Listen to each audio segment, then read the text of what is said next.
বাসায় আজকে পোলাও রান্না করব, তো ভাবলাম আপনাদের সাথে একটু শেয়ার করি, তাই আপনাদের সাথে একটু শেয়ার করার জন্য চলে আসলাম।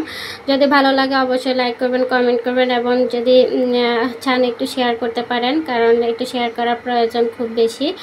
তো যাই হোক, 1 কাপ পরিমাণ চিনি গুঁড়া চাল নিয়েছি, ধুয়ে পরিষ্কার করে এক সাইডে রেখে চলে আসলাম পেঁয়াজ কাটার জন্য। পেঁয়াজ কাটার জন্য এখানে আমি অনেকগুলো পেঁয়াজ নিয়েছি, কারণ একটু বেশি পরিমাণে পেঁয়াজ বেরেস্তা করে নেব।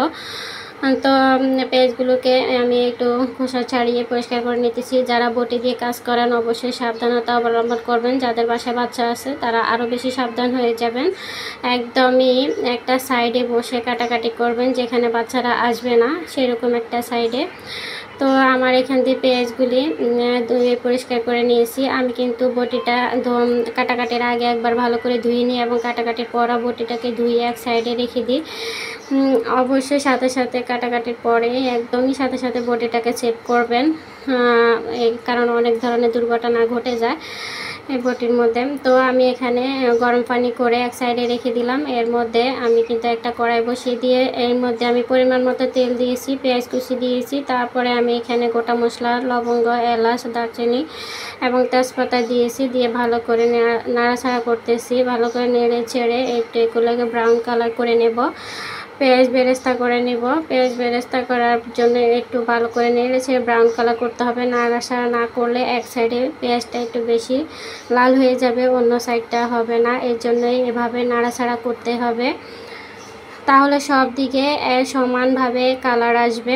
এই যে সবগুলো পেঁয়াজ আমার এক সমানে কালার হয়েছে। তো আমি এখান থেকে কিছুটা তুলে নিতেছি। এইগুলা পরে আমি পোলাওর উপর দিয়ে ছিটিয়ে দেব, আর বাকিটার মতো পোলাও চাল দিয়ে দিছি। পোলাও চাল ঝরঝরা করতে হলে অবশ্যই আপনাকে 2টা টিপস মানতে হবে। একটা হলো অন্তত কমপক্ষে 20 মিনিট আগে পোলাও চালটাকে ধুয়ে পরিষ্কার করে অবশ্যই আলতো হাতে ধুইতে হবে। বেশি কষলে ধুইলে পোলাও চাউলের ঘ্রাণটা নষ্ট হয়ে যায় আর চাউলটা ভালো থাকে না। তো আলতো হাতে ধুয়ে অন্তত 20 মিনিট আগে পানি ঝরানোর জন্য রেখে দিতে হবে। আর আরেকটা টিপস হলো তেলের মধ্যে একটু ভালো করে ভেজে নিতে হবে, তাহলে পোলাওটা একদমই ঝরঝরা হবে।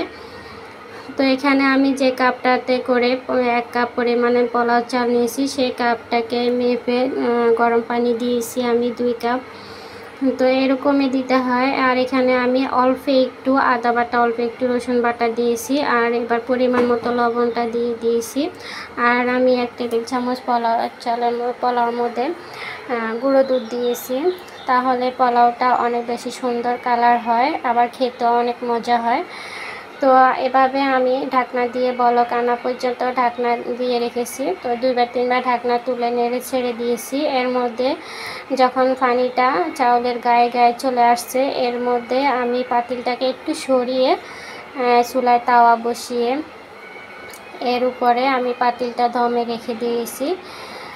এভাবে দেওয়ার পরে চাউলটা একদমই পারফেক্টভাবে সিদ্ধ হয়ে যাবে এবং অনেক সুন্দর ঝরঝরা হবে। তো এর মধ্যে আমি প্রায় 10 মিনিট পরে ফিরে আসলাম। 10 মিনিট পরে দেখেন কতটা ঝরঝরা হয়েছে। তবে আমি আরও 5 মিনিটের জন্য নেড়ে ছেড়ে উপরটা নিচেটা উপরে তুলে দিয়ে আবার ঢাকনা দিয়ে 5 মিনিটের জন্য রেখে দেব। আর 5 মিনিট পরে দেখেন মাশাআল্লাহ কতটা ঝরঝরা এবং সাদা হয়েছে পোলাওটা, খেতে অনেক মজা হয়েছে।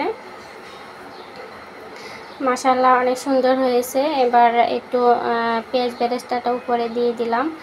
তো আপনাদেরকে একটু প্লেটে নিয়ে দেখাইতেছি কতটা সুন্দর হয়েছে। দেখেন, একটা প্লেটের মধ্যে কিছুটা নিয়ে আপনাদেরকে দেখানোর সুবিধার জন্য একটু দেখাইতেছি কতটা